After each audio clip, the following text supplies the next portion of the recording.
Pour faire face à l'accroissement des surfaces et une météo capricieuse, le recours à plusieurs machines de taille moyenne ou d'une seule de haute capacité allant au-delà de 700 quintaux par heure n'est pas le seul élément qui assure un haut débit de chantier.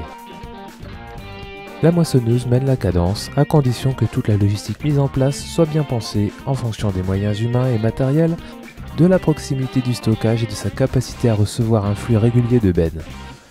C'est là qu'intervient le transborder, omniprésent aux États-Unis et de plus en plus convoité en France.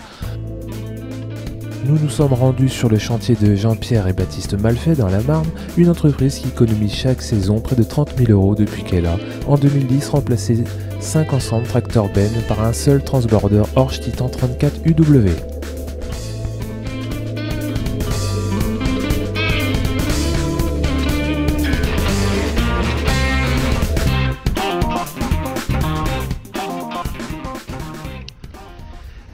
Donc bonjour à tous, nous sommes actuellement sur l'exploitation de monsieur Malfait père et fils, donc Jean-Pierre et Baptiste, une exploitation de 550 hectares qui en même temps d'être exploitants sont aussi entrepreneurs.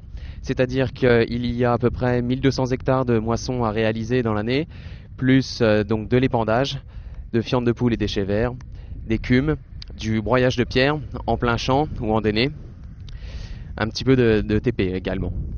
Donc cette exploitation ne comporte que 3 UTH, donc un ouvrier à plein temps plus Jean-Pierre Malfait et Baptiste Malfait. C'est pourquoi cela implique obligatoirement une contrainte en ce qui concerne donc le machinisme et principalement sur la période de récolte. Donc cette période de récolte se réalise à 3 personnes. Pour ce faire, l'exploitant s'est muni donc d'un transborder Horsch 34 UW. Donc le fait de réaliser la moisson sans transborder impliquait obligatoirement 5 tracteurs, 5 bennes et 5 chauffeurs. Donc à l'heure actuelle, 3 personnes suffisent à réaliser la moisson. Donc le transborder Titan Horsch 34 m3 comme il est inscrit. Donc c'est un transborder à fond conique avec une seule vis de vidange, ce qui permet d'avoir un volume résiduel dans le fond du transborder extrêmement faible, ce qui est très appréciable lors des changements de variété et principalement lors des contrats de semences.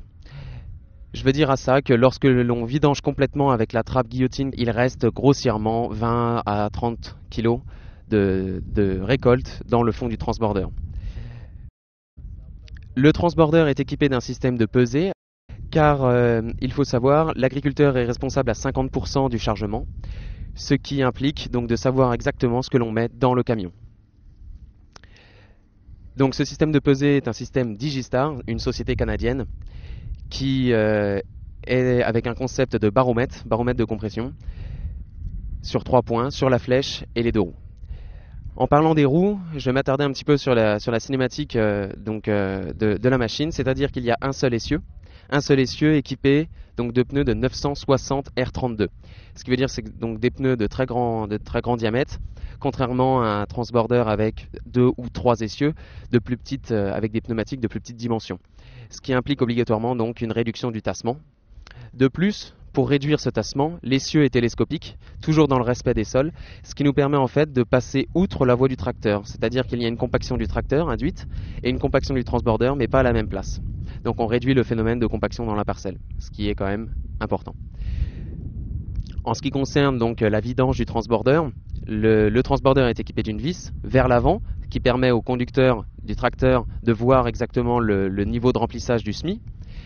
De plus, cette vis est équipée d'une guillotine au fond qui permet de fermer la guillotine, donc de fermer l'arrivée de récolte dans la vis pour permettre en fait de ralentir le débit ou d'augmenter pour pouvoir remplir convenablement le semis. Le transporteur Titan peut être équipé donc d'un système de bâche pour protéger la récolte lors des intempéries. De plus, l'ajout de cette montre de pneus et de ce concept d'essieu nous permet donc d'homologuer la machine en frein pneumatique ou frein hydraulique. Le fait d'avoir un simple essieu permet aussi de réduire la demande de traction comparé à donc 3 essieux, ce qui permet donc de mettre un tracteur de petite puissance pour pouvoir entraîner le transborder.